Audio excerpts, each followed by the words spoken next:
Hello, my friends, and welcome back. Thank you very much for being with me again today.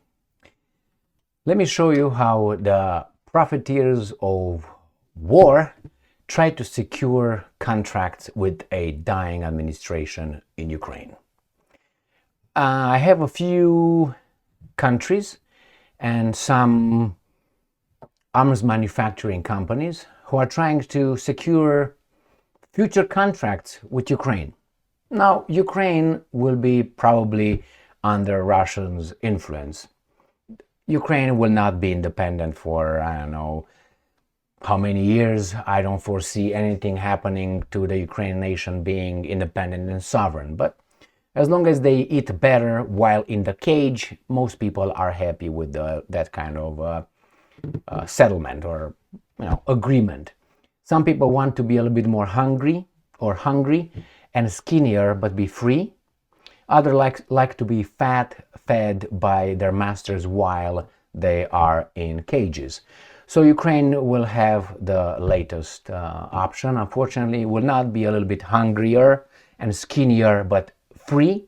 Will be in a cage, unfortunately, under the influence and powers of the United States of America and Russia.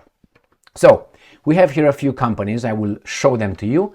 And I wonder what will happen with these contracts that these guys are trying to put in place. Will they remain? Will the new administration controlled by the Russians say, okay, now we're going to renegotiate? Will the Americans say, no, you're not going to arm the Russian-controlled government of Ukraine? All right, let's see the suspects. Not the suspects, because they're right there. The first one comes from Ukr War.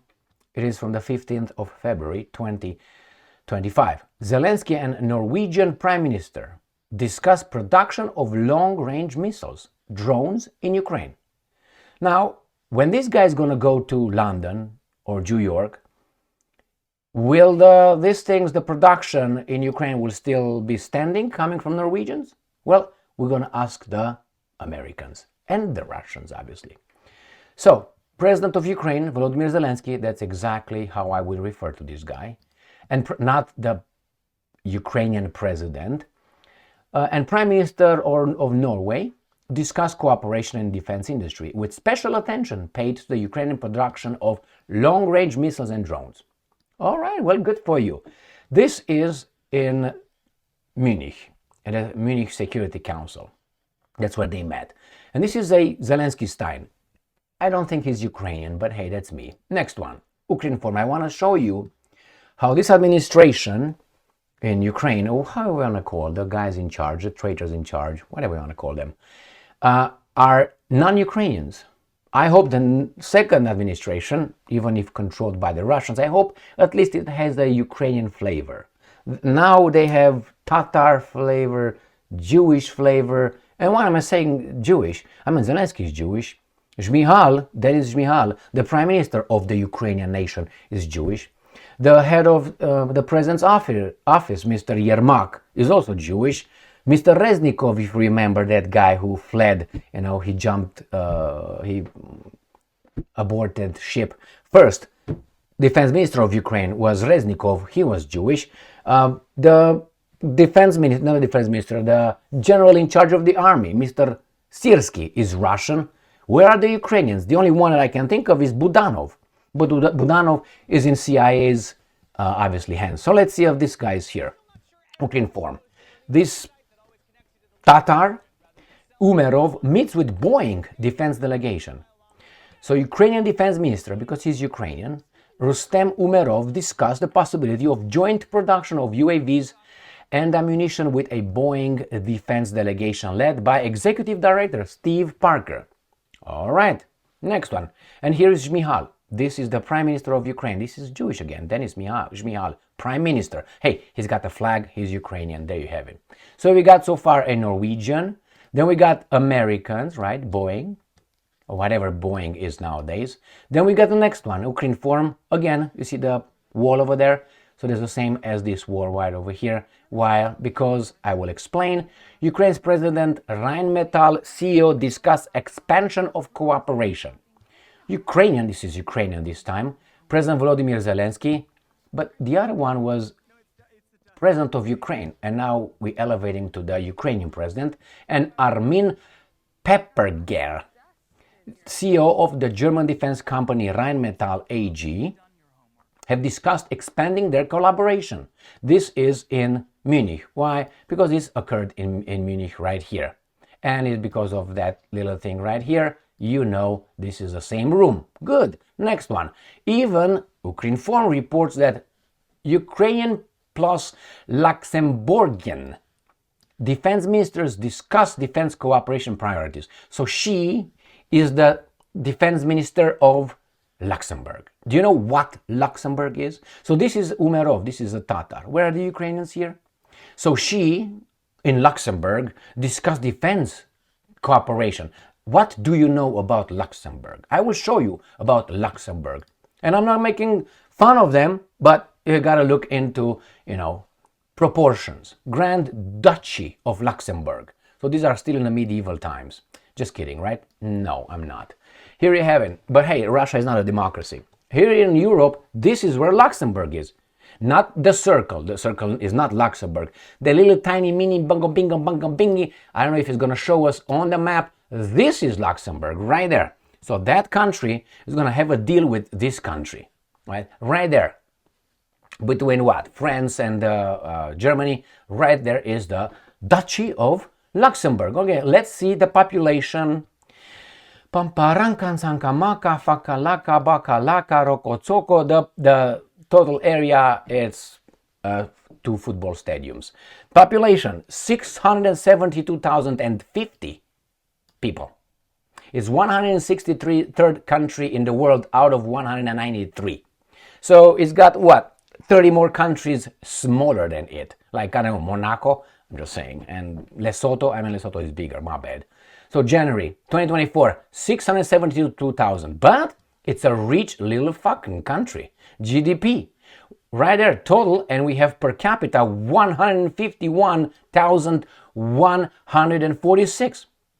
Right there, that's per capita, right there, GDP. And GDP nominal, this is PPP, per capita 135. Still great, right there. And HDI, this measures the quality of life and blah, blah, blah, blah, blah, is very high, the 20th. Excellent, my friends. So this country of not even 1 million people, but very rich somehow, they will make a deal with a country that used to be 52 million people at one point, or 42. 52 was in 1991, then dropped to 42, and now it's like 32. They are helping Ukraine. Ukraine, Luxembourg, and Luxembourg is rich, but Ukraine is not rich. How is that possible? How is that possible? What does Luxembourg have? Banks? All right. Investment firms and garbage like that. So the banks who just give you money that they click and give it to you, not backed by gold or anything like that, they are richer than the producers.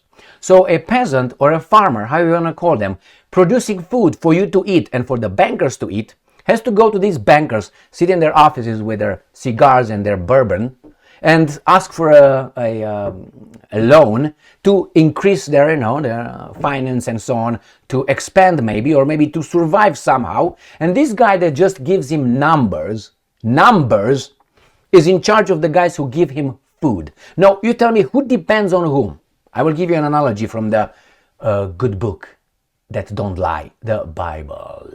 Remember when God showed up and saw Adam and said, Adam is kind of like, rubbing the carrot or polish the carrot. How is that? Anyway, he was just a wanker. He said, oh my God, we need something so we can be helped a little bit.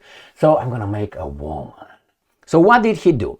From the man's organism, he slapped him to sleep. Man, slap. Man, Adam means man, right? Or human being.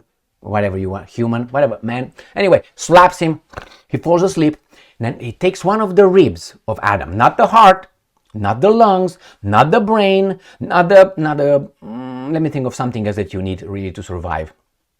You can survive with one kidney, a liver kind of, So it doesn't take an important organ that would cause the man to die like a necessity. Gets a fucking rib.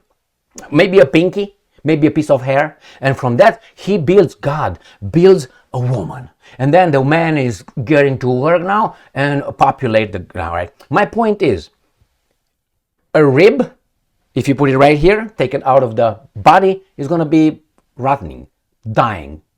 The organism will continue to survive.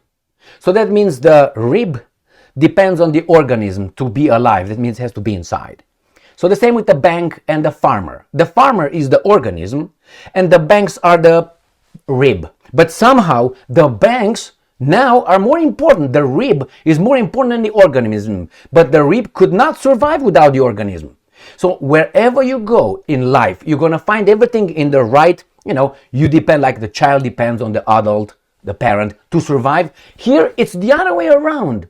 The adult depends, the parent depends, caregiver, depends on the child to survive. Where have you been? Where have you seen this? Why is it like this? Remember, the banks are to help when we need help. They're not in charge of us. If we don't produce, they die. All these guys are zero. All right, my friends. So these are the new helpers of Ukraine. Luxembourg, the Duchy of Luxembourg. Then we have Norway, that can be slapped by the Americans in 1 second, and the Russians. Then you have Boeing, all right? You thought that they are only build civilian airplanes? No. They are military, okay, from the military industrial complex in the US. And you got Rheinmetall with the CEO, who the Russians said, we're going to take care of you. But I don't think the order was given, because if they want, Mr. Rheinmetall boss, Paperger, is going to be go and see Jesus, Moses, or whomever he... All right, thank you very much for being with me again today. I wonder, when the Russians will take over, all these contracts will remain? Because remember, I think Ukraine's debt is, I can't remember how much is it, but let's say $200 billion. I don't know, I can't remember how much is it. It just skyrocketed. And the World Bank and the International Monetary Fund, they're indebting the country, again, the bankers. Now, and give them loans to help them. But in the same time, some other people destroy, and these guys are rebuilding. It's like a revolving door right there. So I wonder when these guys are going to sign, the baboons in Ukraine, on their way to London and New York. I'm talking about Zelensky Stein and Jimmy Halstein and Yermak Stein. When these guys are going to go there, before they sign, do you think the next administration will say, zip your contract with these baboons? Or the Americans will say, hold on. We can't give technology with new Ukrainians. All right. Thank you very much for being with me again today. Stay strong, stay smart, look for the truth. Woo! Look who's here. Oh, the flying baboon. Stay strong, stay smart, look for the truth, and be just.